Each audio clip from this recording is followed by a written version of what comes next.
एक interesting research हम लेकर आ रहे हैं, जरा वो सुनिएगा। बहुत ही मजेदार, बहुत ही बढ़िया डेटा क्रंचिंग हमारी टीम ने की है और हमने कंपेयर किया है 2008 से कि 2008 में क्या हुआ था।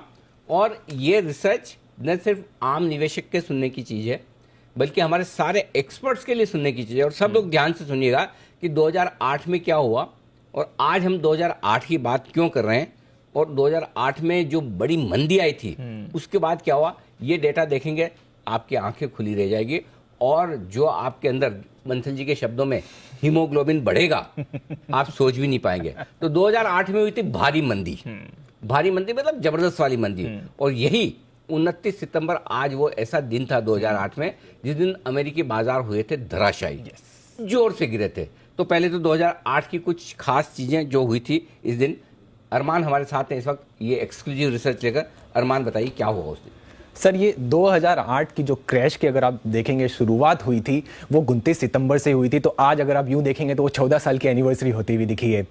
उसी के साथ साथ ये जो गिरावट है ये आज के दिन की इसीलिए इंपॉर्टेंट मानी जा रही है क्योंकि इस दिन अगर 29 सितंबर 2008 की बात करेंगे तो जो बाजार है डाउ जोन्स अगर आप देखेंगे तो 7% गिरता हुआ दिखा है इसी दिन। और उसी के बाद से अगर आप देखेंगे अगले 10 दिन में ही जो देखेंगे गिरावट जो बढ़ती हुई दिखी है वो सिर्फ अगले 10 दिन में 20% की बड़ी गिरावट आती हुई दिखी है। और अगर मैं सिर्फ थोड़ा और आगे जाऊं, अगर 6 महीने की बात करूं, वहीं से अगर आप 6 महीने अगर आप देखेंगे तो 6 महीने में 36% की गिरावट आती हुई दिखी है। ओवरऑल 2000 की मंदी में सारे मार्केट गिरे हैं, डाउ जोन्स भी गिरा है, हमारे मार्केट भी गिरे हैं। तो डाउ जोन्स का अगर आप गिरावट देखेंगे 2008 से अगर पूरी गिरावट आती हुई दिखी है वो 52% की आती हुई दिखी है। वहीं अगर निफ्टी की अगर आप बात करेंगे तो वो 60% के आसपास गिरते हुए दिखे हैं। अब ये तो बात हो गई गिरावट की। गिरावट के बाद से अगर आप अभी तक का अगर आप रिटर्न देखेंगे कि वहां से लेकर अभी तक कितना गुना जो रिटर्न ऑलरेडी आ चुका है, तो वहां पे डाउ जोन्स अगर आप देखेंगे तो वो 2.9x टाइम्स बढ़ा है। वहीं अगर हमारे मार्केट आप देखेंगे तो हमारे मार्केट 4.4 टाइम्स जो हैं और इतने गुना जो हैं वो बढ़ते हुए दिखे हैं। और अगर आप इसी टाइम फ्रेम के दौरान इनका कैगर रिटर्न देखेंगे तो डाउ जोन्स का जो कैगर रिटर्न बन के आता है वो 7.7% है और हमारे मार्केट का जो कैगर रिटर्न बन के आता है वो 11.1% है। तो ओवरऑल वहां से लेकर अभी तक हमारे मार्केट ने बढ़िया रिटर्न दिया है। कुल मिलाकर कहने की बात है कि 2008 जितनी बड़ी मंदी तो दुनिया भर में, मतलब वंस अपॉन अ टाइम 1930 में आई थी, करेक्ट। 1930 के बाद तो मतलब जो वर्ल्ड का ग्रेट वर्ल्ड रिसेशन, जो ग्रेट रिसेशन हुआ था वो हुआ था। उसके बाद तो ऐसा कभी हुआ ही नहीं। उसके बाद 2008 में जो लेमन ब्रदर्स और सब प्राइम क्राइसिस हुआ था उसमें खतरनाक वाली मंदी आई थी। और बाद में जब सारे फेड ने, सेंट्रल बैंक ने पैसे छाप के बॉन्ड बाइंग करके और क्वांटिटेटिव ईजिंग पैसा सिस्टम में डाल के इस मंदी का मुकाबला किया। अब जरा इस बात को एक बार फिर से ध्यान से समझिए। 14 साल हो गए इस बात को। 14 साल में हर साल डाउ 0.8% की दर से बढ़ा है ऑन एन एवरेज। निफ्टी 11% से ज़्यादा की बढ़ा है। तो हमने डाउ के मुकाबले में करीबन 3.25-3.5% ज़्यादा रिटर्न हर साल दिए हैं। पहली चीज़ तो ये है कि हम उनसे कहीं ज़्यादा बढ़ते हैं, करेक्ट। और दूसरी बात यह कि अगर आपने 2008 की मंदी में, उस समय सबसे खराब दिन में भी आप इन्वेस्टेड रह गए, पैसे डाल दिए, तो आपका पैसा अमेरिका में करीबन 3 गुना हुआ है और भारत में 4.5 गुना हुआ है। 14 साल में 4.5 गुना, कोई किसी हिसाब से कम नहीं है। अगर आपने स्टॉक और या कोई डंग के फंड लिए तो और भी बढ़िया। अब एक और इंटरेस्टिंग, इससे ज्यादा इंटरेस्टिंग रिसर्च अब आ रही है। ये तो फिर कुछ भी नहीं है कि चलो ठीक है, आपको भी पता बोलेगा उसमें क्या बड़ी बात है जी, 10-15 साल में तो सब अच्छा ही हो जाता है, सबको पता है, लेकिन रुक नहीं पाते ना। अब मैं कहता हूँ चलो आप 15 साल मत रुको, ठीक है, 1 साल तो रुकोगे, 2 साल तो रुकोगे, 3 साल कुछ तो रुकोगे कि नहीं रुकोगे। अब आप देखिए, जिस दिन ये मार्केट गिरा 29 सितंबर 2008 को, उससे 1 साल में कितना कैसा परफॉर्मेंस रहा अमेरिका का और हमारा। उससे 2 साल कैसे परफॉर्मेंस रहा, मतलब एक के बाद एक नहीं। जैसे 2008 से 2009 तक का क्या है, 1 साल, 2008 से 2010 2 साल, 2008 से 2011 3 साल। ये परफॉर्मेंस कैसी रही, जरा ये डिटेल देखिए। ये सबसे काम की इंफॉर्मेशन है और ये आपके लिए आई ओपनर है। बताएं अरमान। जी सर, बहुत ही इंटरेस्टिंग रिसर्च आती हुई दिखी है कि अगर आप, जैसा कि आपने समझा है कि वहां से लेकर 1 साल या 2 साल या 3 साल, पूरे हमने 14 साल जो कि अभी हो चुके हैं, आज जो 14 साल हो चुके हैं, तो आप वहां पे किसी भी साल में देख लीजिए, यहां से 1 साल से लेकर 14 साल हर बार जो है निफ्टी ने डाउ जोन्स को आउट परफॉर्म किया है। हर बार किसी भी एक साल ऐसा नहीं हुआ कि जहां डाउ जोन्स ने निफ्टी को आउट परफॉर्म करा हो। अगर आपके पास पूरी लिस्ट अभी यहां पर आ जाएगी, स्टार्टिंग से लेकर एंड तक अगर आप देखेंगे कि वहां से लेकर हर एक साल निफ्टी ने आउट परफॉर्म करा है। आप अगर पहले साल में देखेंगे तो डाउ जोन्स ने -6% का रिटर्न दिया, वहीं निफ्टी ने 29% का रिटर्न दिया। 2 साल में 5%, तो निफ्टी ने 57%। इसी तरह अगर 3 साल की अगर आप बात करेंगे तो 6% का रिटर्न, तो यहां पर 29% का रिटर्न आते हुए दिखा है। और आगे की अगर आप देखेंगे, जो आगे के साल अगर आते हुए देखेंगे, 4 साल, 5 साल, 6 साल, हर बार जो आप देखेंगे तो जितना भी डाउ जोन्स ने रिटर्न दिया है उससे ज्यादा, कहीं ज्यादा निफ्टी ने उनको आउट परफॉर्म करते हुए दिखे हैं।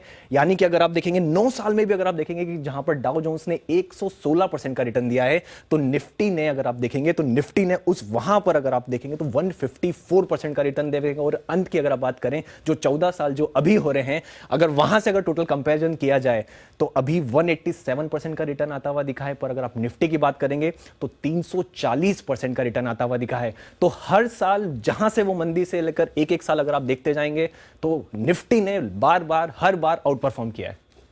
पहली चीज़ तो ये कि उस समय जब भारतीय बाजार अच्छा करते थे, जब तो हम है ना पूरी तरह से फॉरेनर्स पे डिपेंडेंट थे। यस, विदेशी निवेशकों पे डिपेंडेंट थे। पहली चीज़।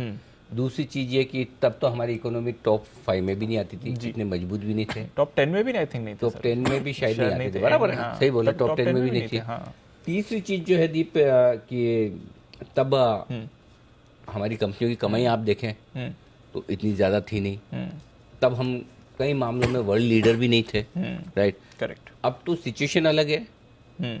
आज तो हमारा देश पहले से के कंपैरिजन में कितनी मजबूत स्थिति में। बिल्कुल। अब आपको जो समय चुनना हो वो समय चुने। 1 से लेकर 14 साल के पीरियड में पहली चीज, हर साल निफ्टी का रिटर्न पॉजिटिव आया है। यस। दूसरी चीज, हर साल डाउ से बेटर आया है। बिल्कुल। अब अगर आप ये डेटा देखकर 1 साल, 2 साल, 3 साल का मन नहीं बनाना चाहते तो भाई साहब कैसे पैसे बनेंगे। मतलब फिर तो ये कि अगर अपने हमेशा इसी चीज में मतलब रोना धोना रखेंगे कि आज लिया तो कल गिर गया, ठीक है, इसने बोल दिया, उसने बोल दिया, 18,000 पे किसी ने सब बिकवाया नहीं, 17,000 पे भी दिलवा दिया, 17,200 पे भी दिलवा दिया, ये सब चीज़ें जिंदगी में चलेगी। यस। और मैं फिर एक चीज़ और बता दूं कि ये रिटर्न जो गिने हमने उस दिन के फॉल से गिने जिस दिन आप अमेरिका बहुत जोरदार गिरा था। उसके बाद भी 6 महीने 12 महीने नेगेटिव रिटर्न रहे, अगले 6 महीने। सो नॉट नेसेसरी कि आप एकदम बॉटम पे ही पैसा लगाएंगे। नॉट नेसेसरी कि आप मतलब हो सकता है आप बॉटम पे न लगाएं या लगाने के बाद और नीचे जाए। हो सकता है आपके इतने ना भी बने, लेकिन बन तो रहे ना। अगर आप इन्वेस्टेड रहे तो पैसे बन रहे हैं। यस। और आपको किसी पे भरोसा नहीं। फॉर एग्जांपल, आपको स्टॉक पे भरोसा नहीं कि 10-15 साल ये कंपनी का क्या होगा भगवान जाने। किसी फंड पर भरोसा नहीं कि फंड चलेगा, कम ज़्यादा होगा, फंड मैनेजर क्या करेगा क्या नहीं। इंडेक्स पे तो भरोसा रख सकते हैं। बिल्कुल रख सकते हैं। हाँ सर। इंडेक्स पे तो कभी ताला नहीं लगा आज तक, नहीं लगा। स्टॉक मार्केट बंद नहीं हुए। कुछ मत करो, आप पे किसी पे भरोसा मत करो, खाली इंडेक्स शांति से लेके बैठ जाओ। ये आपके पास 14 साल का इतिहास है। बिल्कुल। अब इससे ज्यादा बताओ आपको क्या बताया जाए डेटा। जी जैन साहब, विशेष टिप्पणी दीजिए अब। नहीं, बिल्कुल बहुत अच्छा डेटा लाए। इनफैक्ट मुझे याद है 15 सितंबर को मैं इसी शो में इसी टाइम पे इनफैक्ट था और मैं उस दिन लेमन ब्रदर्स को याद कर रहा था। और 15 सितंबर के बाद देखिए आप 29 सितंबर है आज और बहुत खराब दिन थे। मुझे याद है कि मतलब इक्विटीज का नाम लेना भूल गए थे और हम लोग इक्विटीज, कमोडिटीज सबके ब्रोकर थे, तो हम भी उस टाइम पे कमोडिटीज की तरफ फोकस्ड हो गए थे। और 9, 10, 11 तो एमसीएक्स बढ़िया चला और फिर 12 के बाद वापस से जब वो भी खराब समय था इक्विटीज के लिए, फिर 13-14 के लगभग जब मोदी जी का माहौल बना कि आने वाले हैं, तो मुझे याद है अगस्त सितंबर से तब माहौल बना। और एक बार जरूर से 2010 में कोल इंडिया के टाइम पे नवंबर में बना था। तो ये पीरियड को मैंने बहुत करीबी से और देखा क्योंकि बहुत पेनफुल पीरियड था और करियर का मेरा भी एक बहुत बड़ा टर्निंग पॉइंट था। और तभी हम भी मिले थे अनिल जी, तो 11-12 में आपके साथ शोज करना स्टार्ट किया था और तब जैकपॉट ढूंढना स्टार्ट किया था। तब बहुत अच्छे स्टॉक्स कोड़ियों के भाव पे मिलते थे और वो ऐसे मल्टीबैगर्स बने हैं कि मतलब 15 गुना, 20 गुना, 25 गुना, तो कई सारे स्टॉक्स हम गिना दे। और आज तो हम रोज एक एक स्टॉक लाते हैं जैन साहब के जेम्स के माध्यम से। तो मुझे लगता है आपने बहुत अच्छी बात बोली कि जो भी ले रहे हैं वो 2 दिन, 5 दिन, आजकल 3 महीना, 6 महीने के होराइजन से लेते हैं। मैं कल भी यही बात बोला था और मुझे लगता है कि 2 से 2.5 साल अगर जो लोग अभी पेशेंस रखेंगे और अभी शेयर्स लेंगे, और आज भी हमने हमारे क्लाइंट्स को ना किया है कि please don't exit at these level. 16,800 हो सकता है यहाँ से 200-400 पॉइंट नीचे निफ्टी चली जाए नीचे, but it is an amazing time to invest in stocks. बहुत सारे स्टॉक्स जैसे कि फार्मा की हम बात करें थे, सीमेंट स्टॉक्स गजब के सस्ते वैल्यूएशंस पे है, और बहुत सारे आईटी सेक्टर, आप जिन स्टॉक का नाम लो, even Reliance as a sector देखें, बहुत सारी स्टॉक्स बहुत सस्ते भाव पे है, और इवन बैंकिंग स्टॉक्स करेक्ट हो रहे हैं। तो बिल्कुल ये बेस्ट टाइम है इंडिया का, और मुझे लगता है कि India is a big asset class, और आगे आने वाले समय एक्चुअली में इंडिया की कंजम्पशन स्टोरी पे पूरा भरोसा रखें और पैसा लगाएं। बिल्कुल परफेक्ट। अच्छा, अब इसमें एक चीज़ और है जो मैं आपको बताऊं कि क्या है, आप ये परसेंटेज और ये इन सब में है ना, किसी का मूड ही नहीं बनता। उनको लगता है परसेंटेज अनिल जी ने अपने हिसाब से निकाल लिए होंगे, ठीक है ना। अपने मैं अब आपको बता दूं, 2008 29 सितंबर, ये तो आप गूगल कर सकते हो, यस 3900 था निफ्टी उस दिन। यस कितना? 3900। आज कितना है? 16900। ये आपके सामने डेटा है। 3900 का निफ्टी आज 16900 है। चलो मान लो कि आप तो बहुत बढ़िया एक्सपर्ट नहीं है, बहुत बढ़िया अच्छे, मतलब बहुत ही घटिया टाइप के इन्वेस्टर हो, इस साल में उसी दिन पैसा लगाते हो जिस दिन साल का हाईएस्ट टॉप बनता है। तो उस दिन, उस साल में 1 जनवरी को मान लो कि 6000 का निफ्टी था। मान लो क्या मतलब 6000 का निफ्टी था ही, मान लो नहीं था ही, समझो आपने 3900 पे नहीं लगाया, 6000 पे लगाया। 6000 पे लगाया, इसका मतलब 40% घट गया आपका। 3900 आ गया, 2000 पॉइंट घट गया। 6000 से 2000 पॉइंट घट गया तो हो गया ना आपका 40% हो गया, करीबन करीबन 40%। अब सोचो आप, अगर आपने 6000 पे भी पैसा लगाया तब भी आज आप 17000 हैं, ऑलमोस्ट 3 गुना पे, ऑलमोस्ट 3 गुना तब भी है। तो अब इससे ज्यादा किस चीज का इंतजार कर रहे हैं? और उसके बाद भी अगर हमारे कुणाल जी कह रहे हैं 7 दिन तक लाल कलर की मोमबत्ती बनी नहीं कभी एक साथ, कितने सालों बाद, कुणाल जी अब किस चीज का इंतजार करना है पैसा लगाने के लिए, बताइए। अनिल जी, किसी भी चीज का इंतजार नहीं करना चाहिए अनिल जी, बिल्कुल निवेश करना चाहिए, पूरी तरह मैं सहमत हूं। और बड़ी ही रोचक जानकारी अनिल जी मिली है कि जिस तरह का रिटर्न है, हर साल निफ्टी ने डाउ जोन्स को आउट परफॉर्म किया है।